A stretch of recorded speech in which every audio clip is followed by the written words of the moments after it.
want to separate meaningful action from meaningless activity. Anything which you do now, after you have broken down and identified your top 3 priorities, anything which you do outside of this is a meaningless activity, even if it becomes a meaningful action in the future. And anything which you do, which is part of those 3 priorities, which is part of the 80% of the time, is a meaningful action. Even if that involves taking a nap in the afternoon, even if that involves stopping and taking a breath, even if that involves doing nothing, even if that involves sitting in silence. Even sitting in silence and taking rest can become a meaningful action if that is a part of the top 3 priorities and the 80% of the time that you have reserved for them.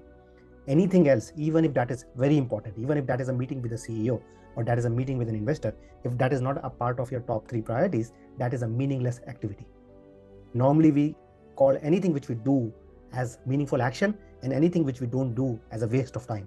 But I want to reframe this for you, that once you identify what is the most important for you in any given time unit, a week, a month, a quarter, a year, and so on, and you reserve 80% of your time for that, anything which enroaches that 80% of time, no matter how important it might look, it's a waste of time. In this frame, talking to your CEO can be a waste of time. Creating a report can be a waste of time. Answering an email can be a waste of time. And anything you do in that 80% of your time for those 3 priorities, for let's say increasing trust, but identified by these 3 priorities that you identified, anything that you do is meaningful action, even if that involves slowing down, taking rest, listening.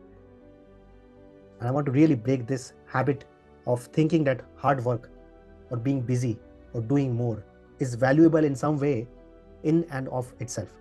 Anything which you do is not valuable if it is taking you away from the 80% time block that you have created for your top 3 priorities.